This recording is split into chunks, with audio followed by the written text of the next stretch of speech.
The cancel culture is actually pretty racist.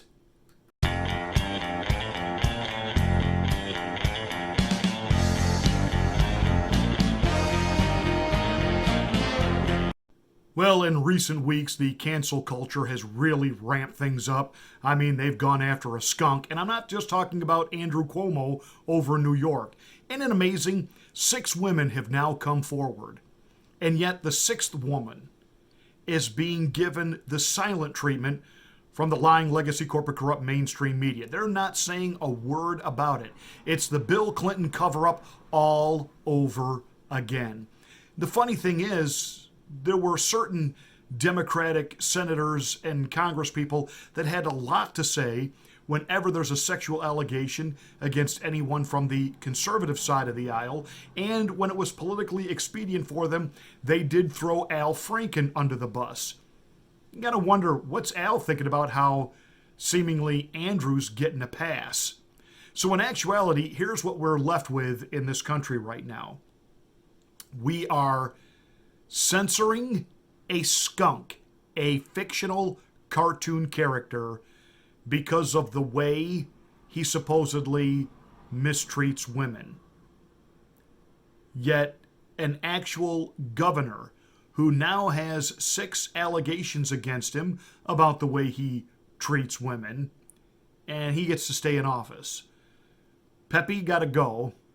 Cuomo gets to stay. You know, and I didn't realize how prophetic I was being in my monologue yesterday when I talked about where did this hatred of Pepe's first get started, and I played just a little clip of Dave Chappelle from a few years ago talking about he hadn't seen Pepe since he was a kid, and he sat down to watch it with his nephew, and he was like, damn, this guy's a rapist. Can't be letting my nephew watch this. So your nephew can watch you in one of your videos. Was it your TV show that I think Netflix was carrying it, and I guess they're not carrying it now, but some other channel is carrying your old TV show where basically you're a pothead in search of pot every day? That's the whole premise of the show. The misadventures of Dave out looking for pot. That's okay. That's not teaching kids anything bad. It's perfectly fine that we don't want to clamp down on internet porn, especially sites like Pornhub, the world's largest stay-at-home porn distributor and provider. An 8-year-old boy can access it with a couple of clicks, no verification, authentication if he's even an adult or not, and he could sit there seemingly unsupervised and watch all of that content. That'll have no effect on him. But Pepe Le Pew will turn him into a rapist. It's the same nonsense why, Elbow Fudd can't go rabbit hunting. And why? Have you seen these cartoons and the way they interact with guns and shoot people and they keep walking and kids will just think they can just shoot anybody and they live? Will you give me a break? Seriously. So, Elmer Fudd with a shotgun or Yosemite Sam with 6 shooters is going to turn kids violent. Have you looked at the content of the video games these kids play? They get to carjack, they're involved in endless wars and engagement in battles, and they're constantly being programmed at a young age, hey, kill. But a cartoon is the problem? All the times I watch Roadrunner cartoons, I never thought about dropping a safe out of a building on someone. This is ludicrous. But it got really ramped up over the summer when they started going after Aunt Jemima, Uncle Ben's, Eskimo pies, the Native American on Land O'Lakes. First of all, that logo, and we've already covered all this at length, and I'm not going to dig out all what we've already done. You can find them on my YouTube channel archives. This is really just kind of me just having a rant today. The Native American girl was actually painted by a Native American who wanted to portray Native Americans in their naturalness to demystify them, to take away the image of, quote, the savage Indian. And so she was portrayed that way as a way of showing America that Native American people are not to be feared, they're not to be hated. In fact, that portrait is rather a beautiful portrait, if I might say. But now it's gone. I think there's like a deer on there now. Aunt Jemima, again, we've already covered this in great detail. In real life, she was a former slave who was given an actual product endorsement for a pancake mix.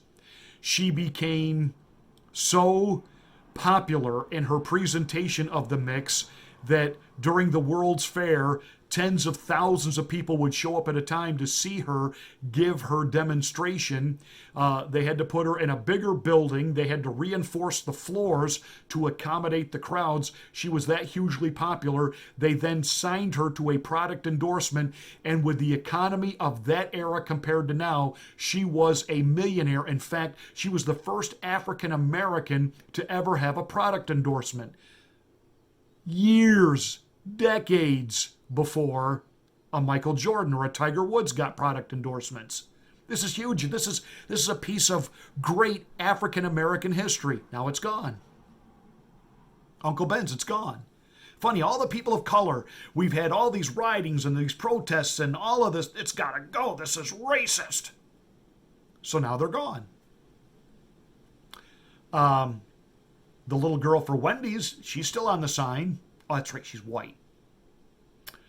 Quaker Oats, he's still on the packaging. Oh, that's right, he's white.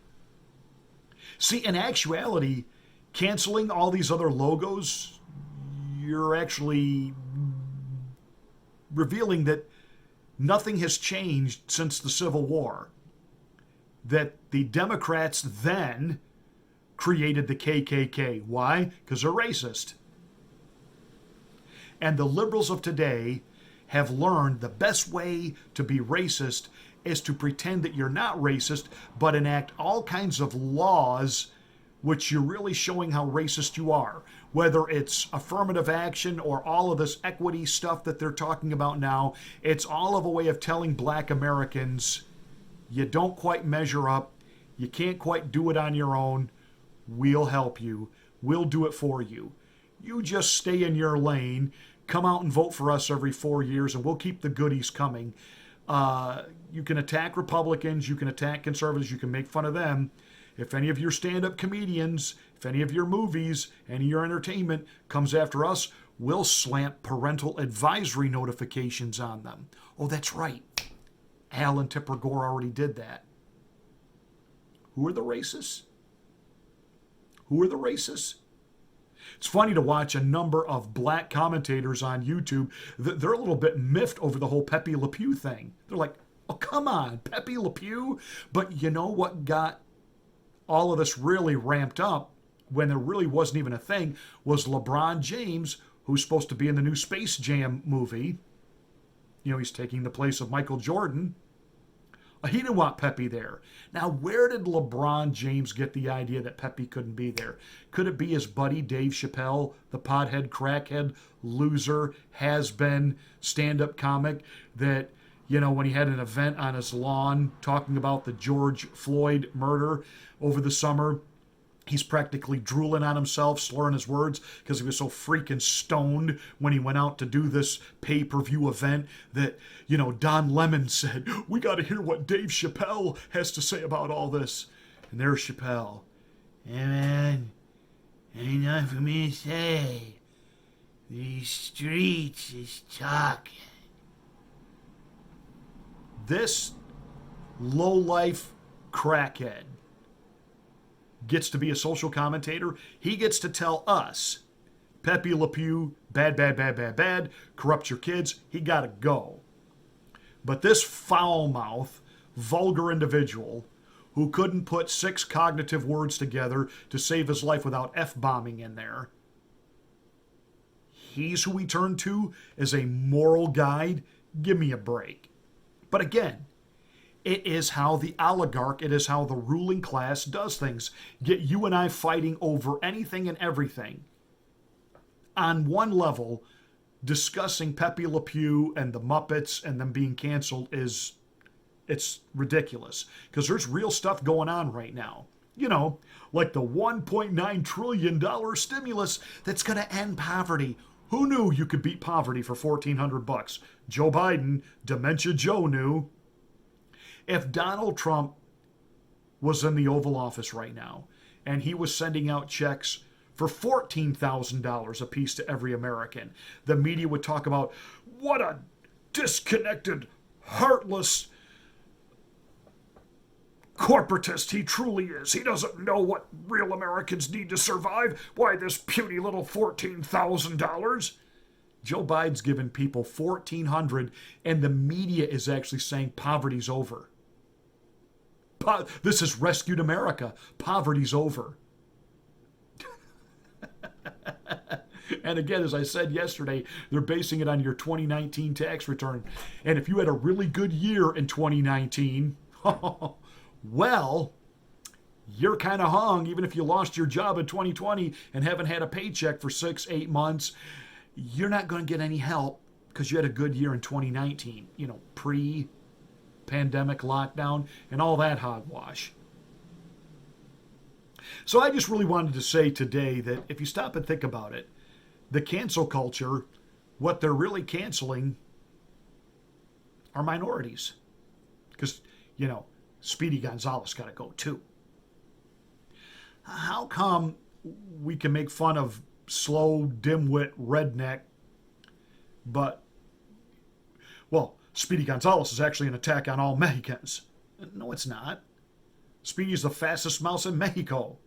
And he's always outsmarting whoever his adversary is. He's rather smart. But that sidekick of his, Slowpoke Rodriguez. What?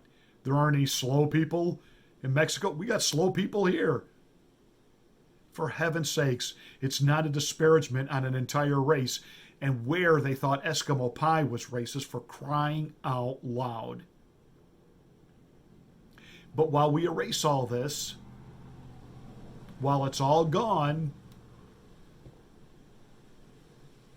people look around and there's no more Native American branding. The African American branding, it's disappearing. But hey, this is what we have to do to make everything non-racist. By erasing the history of a woman, and that's another thing.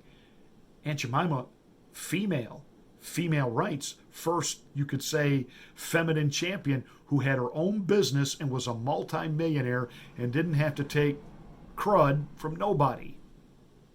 First product endorsement. That history is now gone on America's youth. They'll never know it. So way to go, cancel culture. You're canceling yourselves. Because those of us that have certain products and things that we like and cartoon characters, you know, we'll get our hands on the stuff. We'll have it. And we'll share it with those that we want to know the real, unrevised, unredacted history. It'll be okay. It's in good hands with us. But you are canceling yourselves. And when are you going to get around to doing the right thing where Andrew Cuomo was concerned? You know, I almost feel like this is a really bad episode of Scooby-Doo. And in the end, you know, they finally capture Pepe and, you know, they're giving him the lecture about you can't treat women like this. Why, you're nothing but a sex predator and you're treating them like sex objects. And they reach over and they rip his Pepe mask off. And there's Andrew Cuomo. And I can almost see him look at the gang and saying, I would have gotten away with it if it wasn't for you meddling kids. I mean, some of this is so pathetically ridiculous in a sad, warped, twisted way. It's funny, but it's not funny because millions of people are suffering. But you're going to get your Biden money, and it'll all be okay. Well, that's it for today's rant. Thank you so much for watching. Give us a thumbs up and a like. Make sure you share this video to your social media platforms.